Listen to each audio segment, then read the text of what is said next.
My name is Madison Barra, and welcome to my podcast, where it's all about teaching you how to lose weight, keep it off, and actually enjoy the process.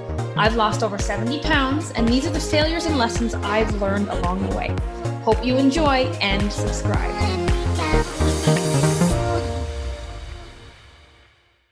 Today, I want to talk about pressure. Very fitting. And I want to talk about pressure and how it relates to this journey, your health, in life, everything. And there are kind of two sides to pressure, right? There's negative pressure and there's positive pressure. And the negative pressure, there's two types within that, and there's internal and external, right? Internal negative pressure, external negative pressure. So the negative internal pressure that you'd face along this journey is yourself, right? You being your own worst enemy. Why did I do this? I shouldn't have done that. I'm never going to get there. Just damaging, demeaning things we say to ourselves that aren't helping. And they're just giving us no confidence, no vote of, hey, I can't do this at all. So that's the negative side. The external side of negative pressure would be things like other people making bad comments like, are you sure you should be doing this? Oh, you don't need to lose weight. One bite won't hurt, that side of things. And then on the other side, what I want to talk about today is positive pressure.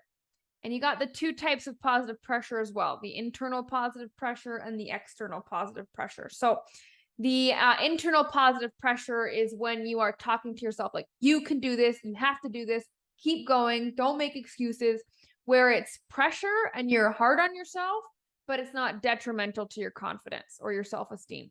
So that's the internal pressure. And then the external pressure, this is the cool stuff. And this is what I want to talk about on this call. Now, to demonstrate how powerful external pressure is, external positive pressure is, I want to share a story. So a while back, I really wanted to do a photo shoot. So we needed to do a photo shoot for Fit Queen as a business. We needed new content. We needed new images. And also, I lost a ton of weight. I wanted to celebrate and do a nice little sexy photo shoot too. So I had planned this photo shoot, and I think it was like in the winter time, and I was like, okay, I'm going to do this photo shoot in the springtime. And then spring came around. I was like, okay, I'll do it in the summertime. And then by the time summer came around, I was like, oh my goodness, it's almost been an entire year I've been planning this. It still hasn't happened. What the hell? So in that moment, I said, screw it. I called a photographer. I put a deposit down. And I made the photo shoot date in 2 weeks. 2 weeks from when I made that call. And I felt insane. I was like, oh my God, this is a mistake. I'm not going to be ready. What did I do? So I was freaking out. But guess what happened over those 2 weeks? I showed up for myself and I worked really hard because I didn't give myself an option to not work hard. I had a deadline coming up. It was coming up fast. I'd put money down. I'd got my outfits ready. I booked a videographer and the photographer. They're waiting on me. Fit Queen, the company, was counting on me. So I couldn't back out.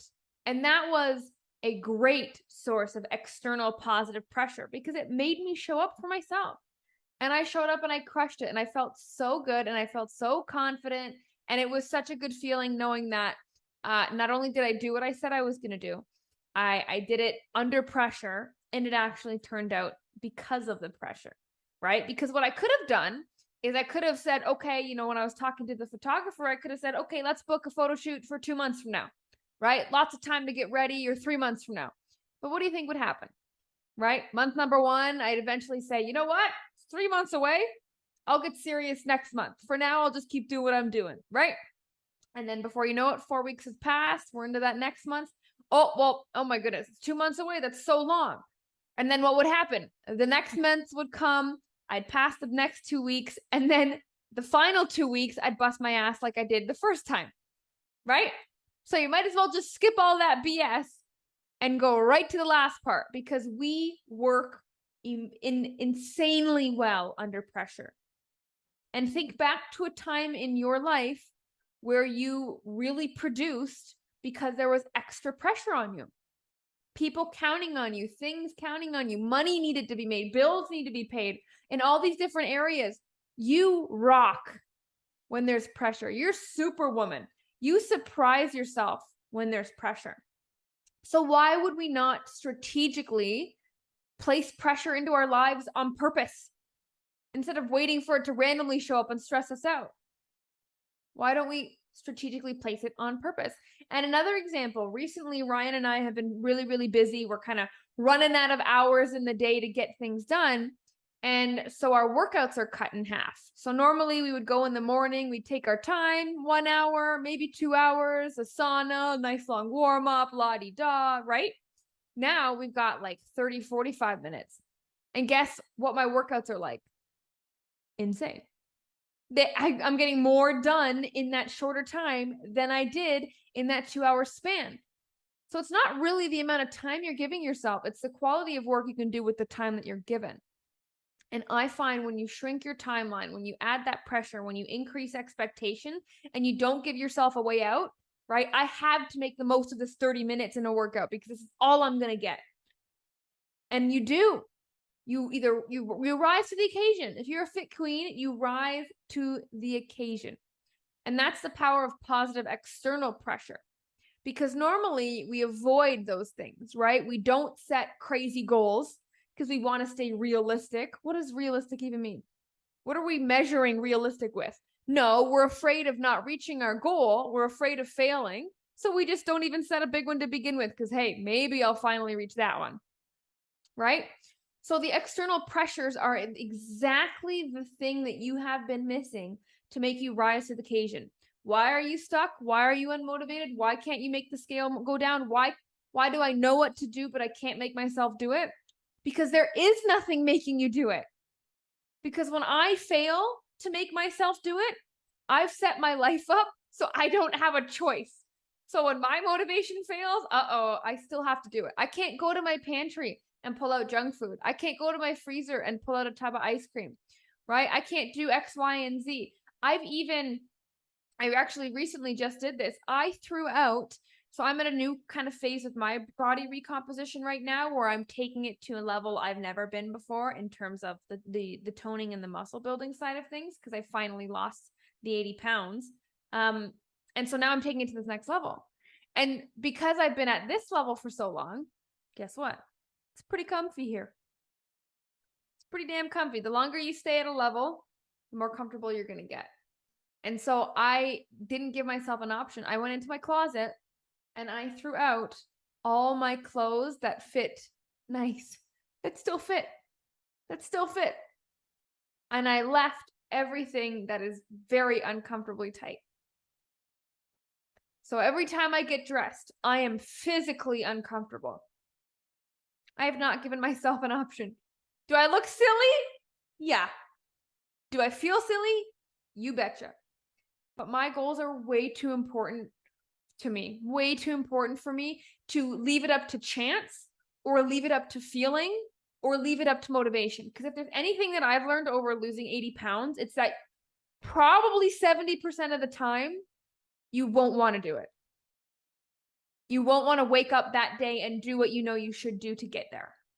And so if you put these things in place, this external pressure in the right way, you don't have a choice, right? Because you wake up and you pay your bills, you pay your mortgage, you make food for the kids, you get your deadlines done at work. There's all these things that you do in a day that you have to do because your life, your livelihood, your marriage, X, Y, and Z, they all depend on it.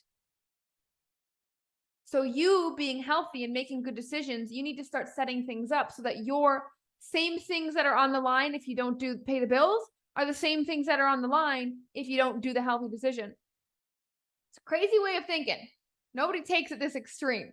But I'm telling you, little things like this make it so much easier to stay on track. Because choices fatigue us. The more choices you have, the more energy it takes to figure it out. So if you have to choose to eat the ice cream or not eat the ice cream, just by even having to make that choice, you are wasting energy. Now, obviously, there are things in life that you cannot put these pressures on all the time, but you get my point here. It needs to be somewhere because every time you have to make a decision, you are giving yourself a chance to make the wrong decision. So everything I do in my life is to try and eliminate decisions It's just what I do. Because another thing about decisions is not only do they waste energy, but also you're always wondering if that decision that you did make was the right one. Was it worth it? Or what if I did the other one? And then you start to play out the what if in your head, right? Oh, what if I did have that ice cream? Oh man, it's still there. And it lingers. So even if you make a good decision, that bad decision is about to come back around, just a matter of when. Because you've made it an option, because it's a choice. We don't do well with choices. If you look at all the big companies out there like iPhone and Apple, right? Apple, they only give you a certain number of colors of phone to choose from when you buy an iPhone, right? They're Apple. They could make 50 different colored phones. But the more choices you have to make, the less likely you are to make a choice or make the wrong one or regret it. And that's just taking up way too much space. I don't have space in my head to figure out a decision, commit to the decision, wonder, did I make the right decision? And then think about, oh, what would have happened if I made the other one? I don't have the space. I don't have the patience. I don't have the effort anymore. That is what I did for almost 20 years trying to lose the weight. It was like just an uphill battle every second because I had to make the right decision to lose the weight. What if you just take away making the decision in general? Just think about that concept. It doesn't have to be super extreme. It can be little steps at a time. Take away decisions, right? Throw out some clothes, right? Book that. If you wanted to do a photo shoot, book it for a month from now, not for 6 months from now when you get your weight under control, right? Don't give yourself an option. Book that vacation. Stop waiting until you look good and they're going to feel good in a bikini. Book it now. Put the pressure on, right? If you need to have a serious talk with somebody, text them right now. Say, I need to talk. Send. Oh my, you're going to shit bricks, but you did it. Now you can't go back. Just take the few seconds, right? Like the clothes example, the workout example, put constraints, meal prepping. Say, I'm only giving myself 20 minutes this week to meal prep. Let's see what I can do. I'm only giving myself 10 minutes to work out this week. Let's see what I can do. Positive external pressure makes you show up when you can't make yourself show up. And most of the time, we are already making ourselves show up in other hard areas. And we've conditioned ourselves to not show up for ourselves in our health. That's just what we've practiced for so long. Because the consequences of not showing up for ourselves in health are not immediate. Where the consequences for not showing up at work are immediate. Oh, you're fired. Sorry. But the consequences of not putting yourself first and not making it a priority to be healthy, well, they are more detrimental than if you got fired right now. I'm not saying get fired. My point is, you got to remember why you're doing this. You got to remember what's on the line. What's it costing you to not do this? What is it costing to you? Because the absence of pressure, nothing great gets done. The absence of pressure, nothing. Think of every single amazing innovation and invention. Think about it. Indoor plumbing, electricity, wheels, the wheel, sliced bread. You got to throw that one in. They were all made out of necessity, and they put pressure and deadlines and timelines, and they had so much pressure that they couldn't control it. They had to be successful. They had to be successful. Right now, you probably just want to be successful. How can you take little things in your life and turn it from a want to a have? I have to. Boundaries, the restrictions, the constraints. Add constraints in your life. And now you can take my advice and go crazy with it, or just sprinkle it. But the point is, no pressure, no diamonds. Diamonds are made under pressure. You can't be a diamond without pressure. And most of the time, we avoid pressure because it's easy, it's safe, it's comfortable, and there's other more pressing matters. But your health and your weight is the most pressing matter of all. You are taking years off your life. And maybe not even years off your life, but the quality of your life could be so much better. Could be so much better. Imagine how you move, how you think, how people view you, how you walk into a room, what you do when you look in the mirror. Instead of cringe, you stare. How awesome would that be? trying on any piece of cute clothing you want, and it fits better than you could have ever imagined. You look better than you could have ever imagined. And you are actually healthier than you could have ever imagined. In your entire life, the healthiest you've ever been, no matter your age, no matter your hormones, no matter your schedule, you can do it. But add constraints, because pressure can either burst a pipe or form a diamond, right? Either way, you got to know where there's holes in your pipes. Or on the flip side, which happens most of the time, you're going to see yourself become a diamond. There's so much untapped potential because we're afraid of losing what is for achieving what might be, the unknown. And because we've never been there before, we don't know how much we want it. We don't know how much we'd sacrifice for that thing. I'm telling you, if you could see the other side of your journey, if you could see future you and everything she's accomplished, it is worth sacrificing everything to get there. That is how awesome, amazing, indescribable it is to be your peak physical, mental, spiritual, and emotional self. Peak. And you don't even know that because we've never been there. I'm still working on getting there. But I get glimpses now. And that's why I can stay so much stronger now. And I was able to get glimpses because I put so many more constraints on my life where I sped up my journey. Right? If you can make 20 good decisions in a week instead of 10, you just 2x your results. If you can make 50 good decisions instead of 10, you just 5x your results and you'll get to your goal 5 times faster. So it's, where am I making bad decisions? Where can I be making better decisions? And then where can I just be eliminating having to make a decision at all? And then that is where the pressure shows up. And then you really show up and see what you're made of, which is very cool. And everybody should get a chance to see what they're really made of. If you found this podcast valuable, I hope you leave us a 5-star review.